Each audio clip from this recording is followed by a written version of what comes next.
യേശുക്രിസ്തുവിൻ്റെ പരിശുദ്ധമായ നാമത്തിൽ എല്ലാ പ്രിയപ്പെട്ടവർക്കും മോർണിംഗ് ഡ്യൂവിൻ്റെ പുതിയൊരു പ്രഭാത വചനധ്യാനത്തിലേക്ക് ഏവർക്കും സ്വാഗതം.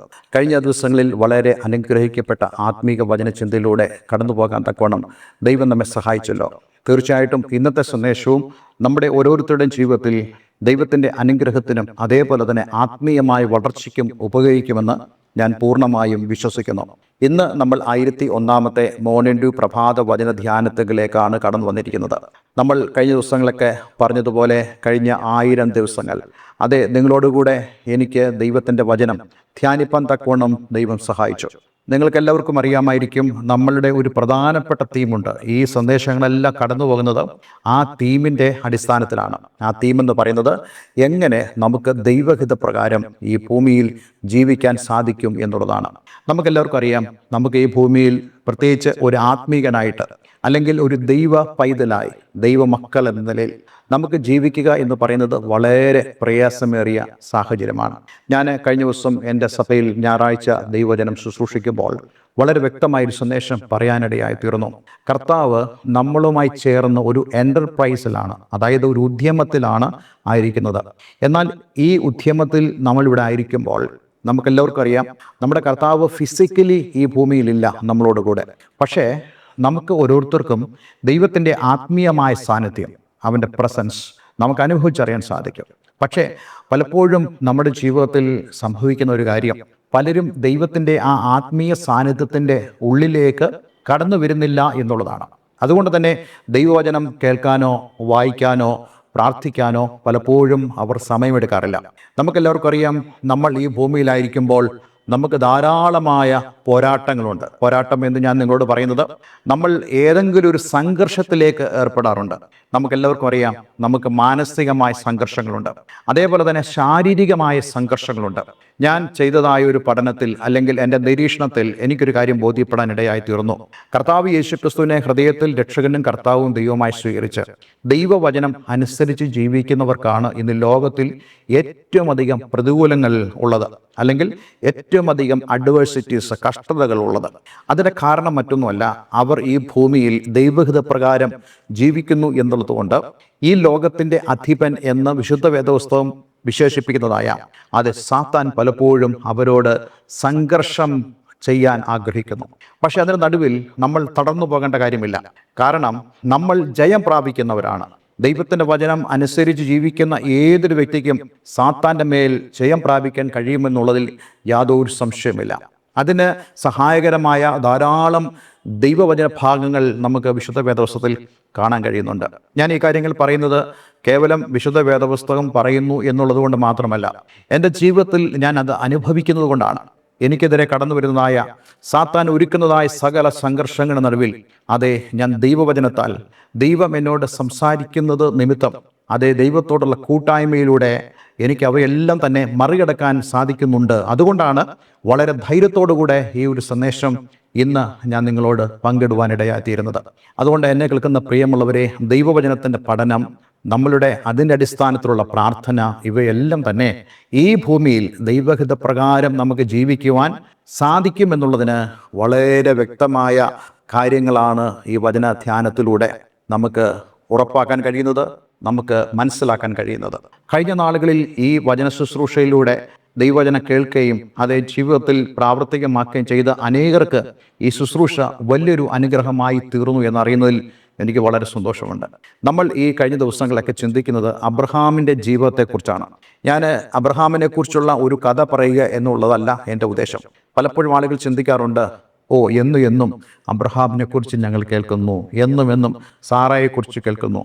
പക്ഷേ എല്ലാ ദിവസവും ഞാൻ പരിശ്രമിക്കുന്നത് അബ്രഹാമിൻ്റെ ജീവിതത്തിൽ സംഭവിച്ചതായ ഏതെങ്കിലും ഒരു സംഭവം, അതിൽ ദൈവം എങ്ങനെയാണ് അദ്ദേഹത്തോട് ഇടപെടുന്നത്, എങ്ങനെയാണ് അബ്രഹാം അതിനെ ഓവർകം ചെയ്യുന്നത്, അല്ലെങ്കിൽ അബ്രഹാം ദൈവത്തിൽ നിന്ന് പ്രാപിച്ചതായ അനുഗ്രഹങ്ങൾ, അതിൽ നിന്നൊക്കെ നമുക്ക് മനസ്സിലാക്കാൻ കഴിയുന്നതായ ആത്മീയമായ ഉപദേശങ്ങൾ, അല്ലെങ്കിൽ നമുക്ക് പഠിക്കാൻ, അല്ലെങ്കിൽ നമ്മുടെ ജീവിതത്തോട് ബന്ധപ്പെടുത്തി നമുക്ക് മനസ്സിലാക്കാൻ കഴിയുന്നതായ ആത്മീയമായ സത്യങ്ങൾ എന്തൊക്കെയാണെന്നാണ് നമ്മൾ ഇതിലൂടെ കണ്ടെത്തുവാൻ പരിശ്രമിക്കുന്നത്. ധാരാളം കാര്യങ്ങൾ നമുക്ക് പഠിക്കുവാൻ ദൈവകൃപയാൽ ദൈവം നമ്മെ ഇടയാക്കി തീർത്തു.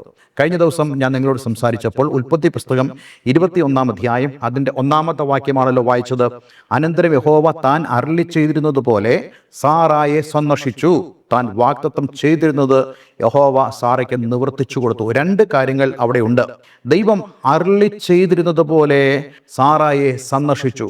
ദൈവം എന്താണോ സാറയോട് സംസാരിച്ചത്, ദൈവം അത് നിവർത്തിച്ചു. രണ്ടാമതായിട്ട് വാഗ്ദത്തം ചെയ്തത് അവൻ നിവർത്തിച്ചു കൊടുത്തു. കേവലം ദൈവം സംസാരിക്കുക മാത്രമല്ല, ആ സംസാരത്തിൽ നമ്മളോടുള്ള ദൈവത്തിൻ്റെ വാഗ്ദത്തമുണ്ട്. ആ വാഗ്ദത്തത്തിൽ നമ്മൾ വിശ്വസിക്കണം. കഴിഞ്ഞ ദിവസം ഞാൻ നിങ്ങളോട് പറഞ്ഞല്ലോ, വാഗ്ദത്തം നമുക്ക് ആമേൻ പറയാനുള്ളതാണ്. നമ്മൾ ആമേൻ പറയുന്നില്ലെങ്കിൽ ആ വാഗ്ദത്തം നമ്മുടെ ജീവിതത്തിൽ നിറവേറുകയില്ല. ആമേൻ പറയുക എന്നതുകൊണ്ട് ഞാൻ ഉദ്ദേശിക്കുന്ന വളരെ പ്രധാനപ്പെട്ട കാര്യം, ഓരോ ദിവസവും ദൈവത്തിൻ്റെ വാഗ്ദത്തങ്ങളെ ഓർക്കുകയും അതിനായി ദൈവത്തിന് നമ്മൾ നന്ദി പറയുകയും ചെയ്യണം. അതാണ് വാഗ്ദത്തത്തിന് ആമേൻ പറയുക എന്ന് പറയുന്നത്. ഞാൻ നിങ്ങളോടൊരു ഉദാഹരണം പറഞ്ഞു. മറിയ, അതെ, ദൂതൻ വന്ന് നിനക്കൊരു മകനുണ്ടാകുമെന്ന് പറഞ്ഞപ്പോൾ മറിയ ഇപ്രകാരം പറഞ്ഞു, എനിക്കത് സംഭവിക്കട്ടെ. അത് ആമേനാണ്. അതായത് അങ്ങനെ തന്നെ ആകട്ടെ, അങ്ങനെ തന്നെ ആയിരിക്കട്ടെ എന്ന് പറയുന്നതായ ആ ഒരു മനോഭാവം അത് നമ്മുടെ ജീവിതത്തിൽ ഉണ്ടാകണം. ദൈവത്തിൻ്റെ വചനം വായിക്കുമ്പോൾ ഈ വചനം എൻ്റെ ജീവിതത്തിൽ നിറവേറണമെന്ന് പറഞ്ഞ് ആമേൻ പറയുന്ന ഏതൊരു വ്യക്തിയുടെ ജീവിതത്തിലും ദൈവവചനത്തിൻ്റെ നിവൃത്തി നമുക്ക് കാണുവാൻ സാധിക്കും. ഇന്ന് നമ്മൾ കടന്നു പോകുന്നത് 2-ാമത്തെ വാക്യത്തിലേക്കാണ്. അബ്രഹാമിൻ്റെ വാർദ്ധക്യത്തിൽ ദൈവം അവനോട് അരുളി ചെയ്തിരുന്ന അവധിക്ക് സാറ ഗർഭം ധരിച്ച് ഒരു മകനെ പ്രസവിച്ചു. സാറ അബ്രഹാമിന് പ്രസവിച്ച മകന് അവൻ ഇസഹാക്ക് എന്ന് പേരിട്ടു. നോക്കൂ, അബ്രഹാമിൻ്റെ വാർദ്ധക്യത്തിൽ ദൈവം അവനോട് അരുളി ചെയ്തിരുന്ന ഈ വാക്യങ്ങളെല്ലാം തന്നെ വളരെ ആഴമുള്ള വാക്യങ്ങളാണ്. വാർദ്ധക്യത്തിൽ, അതെ, ഒരിക്കലും മക്കളുണ്ടാകുകയില്ല എന്ന് പറയുന്നതായ ഒരു ശാരീരിക അവസ്ഥ ഉള്ളപ്പോൾ ദൈവത്തിൻ്റെ വചനം അബ്രഹാമിന് കടന്നു വരിക. ഞാൻ നിങ്ങളോട് പറയട്ടെ, നമ്മുടെ ജീവിതത്തിൻ്റെ പ്രതികൂലങ്ങളിൽ ദൈവം നമ്മളോട് സംസാരിക്കുമ്പോൾ, അതെ, നമ്മുടെ പ്രതികൂലങ്ങളിൽ നമുക്കത് റിസീവ് ചെയ്യുവാൻ, സ്വീകരിപ്പാൻ കഴിയുന്നതായ ഒരു ആത്മീക മനോഭാവത്തോടു കൂടി ആയിരുന്നാൽ, ശരീരം എത്രത്തോളം നിർജീവമായിരുന്നാലും, അത് മൃതപ്രായമായിരുന്നാലും, ആ മൃത അവസ്ഥയിൽ പോലും ദൈവം നിനക്ക് വേണ്ടി പ്രവർത്തിപ്പാൻ വിശ്വസ്തനാണെന്ന് ഈ വാക്യം നമ്മളെ പഠിപ്പിക്കുന്നു. ഒരുപക്ഷെ എന്നെ കേൾക്കുന്ന പ്രിയമുള്ളവർ, നിങ്ങളുടെ അവസ്ഥ, വീടിൻ്റെ അവസ്ഥ, നിങ്ങളുടെ ശരീരത്തിൻ്റെ അവസ്ഥ, അതേ, നിങ്ങളുടെ ചുറ്റുപാടുകൾ, അവയുടെ അവസ്ഥ ഒക്കെ വിഭിന്നമായിരിക്കാം. പക്ഷെ ഞാൻ നിങ്ങളോട് പറയട്ടെ, അതെ, ദൈവവചനത്തിന് നിങ്ങൾ കാതോർത്താൽ, ദൈവവചനം കേൾക്കുവാൻ നിങ്ങളുടെ ഹൃദയത്തെ, മനസ്സിനെ നിങ്ങൾ ഏൽപ്പിച്ചു കൊടുത്ത്, അതേ, ആശയ്ക്ക് വിരോധമായി, എബ്രായ ലേഖനത്തിൽ നമ്മൾ വായിക്കുന്നില്ലേ, അവൻ ആശയ്ക്ക് വിരോധമായി ആശയോടെ വിശ്വസിച്ചു. അതാണ് വിശ്വാസം എന്നതോ ആശയിക്കുന്ന ഉറപ്പും കാണാത്ത കാര്യങ്ങളുടെ നിശ്ചയമാകുന്നു. അതെ, അബ്രഹാം ശരീരത്തിൻ്റെ അവസ്ഥ പോലും നോക്കാതെ അവൻ ദൈവവചനത്തിൽ വിശ്വസിച്ചു. അവിടുത്തെ പ്രധാനപ്പെട്ട കാര്യം ഈസ് നോട്ട് അബ്രഹാം അല്ല അവിടെ പ്രധാനപ്പെട്ട ആൾ. അവിടുത്തെ പ്രധാനപ്പെട്ട വ്യക്തി എന്ന് പറയുന്നത് ദൈവം തന്നെയാണ്. ഞാൻ നിങ്ങളോട് പറയട്ടെ, നിങ്ങളുടെ ജീവിതത്തിൽ നിങ്ങൾ പ്രധാനപ്പെട്ടതായി മാറരുത് ദൈവത്തോടുള്ള ബന്ധത്തിൽ. മറിച്ച് he is the one who is important in your life. നിന്റെ ജീവിതത്തിൽ ഏറ്റവും പ്രധാനപ്പെട്ട വ്യക്തി എന്ന് പറയുന്നത് ദൈവമാണ്. അങ്ങനെ നമ്മൾ കരുതുമ്പോൾ മാത്രമേ ദൈവത്തിൻ്റെ വചനത്തിന് നമ്മുടെ ഹൃദയത്തിൽ ശരിയായ സ്ഥാനം കൊടുക്കുവാൻ നമുക്ക് സാധിക്കുള്ളൂ. അബ്രഹാം അത് ചെയ്തു എന്ന് നമുക്ക് കാണാൻ കഴിയുന്നുണ്ട്. എന്ന് മാത്രമല്ല, ദൈവം അബ്രഹാമിന് അവധി വെച്ചു. അതായത് ഒരു സമയം ദൈവം വെച്ചു. അതായത് ഏതൊരു വാഗ്ദത്തത്തിനും ഒരു സമയമുണ്ട്. എന്നാൽ ആ സമയത്ത് ആ വാഗ്ദത്തം നിറവേറണമെങ്കിൽ ആ വാഗ്ദത്തം കേട്ട ആൾ ദൈവത്തോടുള്ള ബന്ധത്തിൽ, അവൻ്റെ മനോഭാവത്തിൽ, അതെ, ആ വാഗ്ദത്തത്തിന് ആമേൻ പറഞ്ഞ് ആയിരിക്കുന്നെങ്കിൽ ആ അവധിയിൽ തന്നെ ദൈവത്തിൻ്റെ വാഗ്ദത്തം നമ്മുടെ ജീവിതത്തിൽ നിറവേറുവാനിടയായിത്തീരും. ഇന്ന് എന്നെ കേൾക്കുന്ന പ്രിയമുള്ളവരെ, നിങ്ങളൊരു പക്ഷെ ചിന്തിക്കുന്നുണ്ടാകാം, എനിക്ക് വാഗ്ദത്തമില്ലയോ? നമുക്കൊക്കെ വാഗ്ദത്തം ധാരാളമുണ്ട്. പ്രത്യേകിച്ച് ദൈവസന്നിധിയിൽ ദൈവത്തോട് പ്രാർത്ഥിക്കുന്ന ഒരു വ്യക്തിയെ സംബന്ധിച്ചിടത്തോളം അവൻ ധാരാളം വാഗ്ദത്തത്തിന് ഉടമസ്ഥനായിരിക്കും. ഇത് മാത്രമല്ല, ദൈവത്തിൻ്റെ വചനം വായിക്കുമ്പോൾ ചില വാഗ്ദത്തങ്ങൾ ദൈവം ജനറലായിട്ട് കൊടുത്തിട്ടുണ്ട്. ആ വാഗ്ദത്തം അത് എൻ്റേതാണ്, എനിക്കും അവകാശപ്പെട്ടതാണെന്ന് ഒരു വ്യക്തി ക്ലെയിം ചെയ്യുമ്പോൾ that promises belongs to him also. ആ വാഗ്ദത്തം അവനും സ്വന്തമായി തീരും. അതുകൊണ്ട് ഞാൻ ഈ വേദഭാഗത്തിൻ്റെ തുടർച്ചയായിട്ടുള്ള അടുത്ത ചിന്തകൾ അടുത്ത ദിവസത്തേക്ക് മാറ്റുകയാണ്. പക്ഷെ ഇന്ന് ഞാൻ നിങ്ങളോട് പറയട്ടെ, നിങ്ങളുടെ ജീവിതത്തിൻ്റെ ഏറ്റവും പ്രധാനപ്പെട്ട വ്യക്തി നിങ്ങളുടെ ദൈവമാണെങ്കിൽ അതെ, ദൈവം പറയുന്ന വചനം, ദൈവം പറയുന്ന വാഗ്ദത്തം അതെ നിങ്ങളുടെ ജീവിതത്തിൽ നിറവേറുവാനും നിങ്ങൾക്ക് ദൈവത്തിൻ്റെ വാഗ്ദത്തങ്ങൾക്ക് വളരെ പ്രോപ്പറായിട്ടുള്ള സ്ഥാനം നിങ്ങളുടെ ജീവിതത്തിൽ കൊടുക്കുവാനും സാധിക്കും. അതിന് സാധിക്കുന്നില്ലെങ്കിൽ ഇന്ന് ഈ വചനം കേൾക്കുമ്പോൾ നമ്മളെ തന്നെ നമുക്കൊന്ന് ക്രമീകരിപ്പാൻ കഴിയുമാറാകട്ടെ. അതേ, ദൈവത്തിൻ്റെ ആ ഇഷ്ടത്തോട് നമുക്കൊന്ന് ചേരുവാൻ ദൈവം നമ്മെ സഹായിക്കട്ടെ. ഒരു വാക്ക് നമുക്ക് പ്രാർത്ഥിക്കാം. സ്വർഗീയ പിതാവേ, ഇന്ന് ഞങ്ങളെ കേൾപ്പിച്ച വളരെ മനോഹരമായ സന്ദേശത്തിനായി സ്തോത്രം. കർത്താവേ, പലപ്പോഴും ദൈവത്തോടുള്ള ബന്ധത്തിൽ ഞങ്ങൾ വളരെ യാന്ത്രികമായി പോകാറുണ്ട്.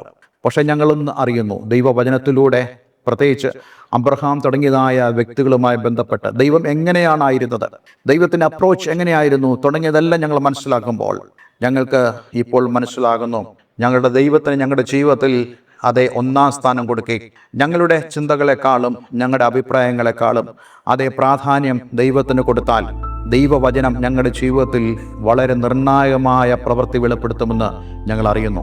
ഈ വചനം കേട്ട ഏവരെയും ഞാൻ യേശുവിൻ്റെ നാമത്തിൽ അനുഗ്രഹിക്കുന്നു. പ്രാർത്ഥന കേട്ടതിനാൽ നന്ദി. യേശു ക്രിസ്തുവിൻ നാമത്തിൽ തന്നെ. ആമേൻ, ആമേൻ. ഇന്നത്തെ വേദവചനം നിങ്ങളുടെ ജീവിതത്തിൽ വളരെ അനുഗ്രഹപ്രദമായി തീർന്നു എന്ന് ഞാൻ വിശ്വസിക്കുന്നു. ദയവായി ഈ സ്ക്രീനിൽ കാണുന്ന ഫോൺ നമ്പറുകൾ ഞങ്ങളെ വിളിക്കുക. നിങ്ങളുടെ പ്രാർത്ഥന വിഷയങ്ങളെ ഞങ്ങളുമായി ഷെയർ ചെയ്യുക. ഞങ്ങൾ നിങ്ങൾക്ക് വേണ്ടി പ്രാർത്ഥിക്കുന്നതാണ്. എന്ന് മാത്രമല്ല, ആത്മീയമായ കൂട്ടായ്മയ്ക്ക് നിങ്ങൾക്ക് താല്പര്യമുണ്ടെങ്കിൽ അതെ, നിങ്ങൾക്ക് ഞങ്ങളോടൊപ്പം ആത്മീയമായ കൂട്ടായ്മയ്ക്കും അവസരമുണ്ട് എന്ന് ഞാൻ ഓർപ്പിക്കുന്നു. എല്ലാവരും ദൈവം അനുഗ്രഹിക്കട്ടെ. ഞങ്ങളുടെ വാട്സപ്പ് ഗ്രൂപ്പിൽ ഇതുവരെ ജോയിൻ ചെയ്യാത്തവരായി ആരെങ്കിലും ഉണ്ടെങ്കിൽ നിങ്ങൾക്ക് ജോയിൻ ചെയ്യാവുന്നതാണ്. യൂട്യൂബ് ചാനൽ സന്ദർശിച്ച് അതിൽ കാണുന്ന ഡിസ്ക്രിപ്ഷനിൽ വാട്സപ്പ് ഗ്രൂപ്പിലേക്ക് കയറാനുള്ള ലിങ്ക് ഉണ്ട്. അതിലേക്ക് നിങ്ങൾക്ക് പ്രവേശിക്കുക. എല്ലാവരും ദൈവം അനുഗ്രഹിക്കട്ടെ. Have A nice day. God bless you all.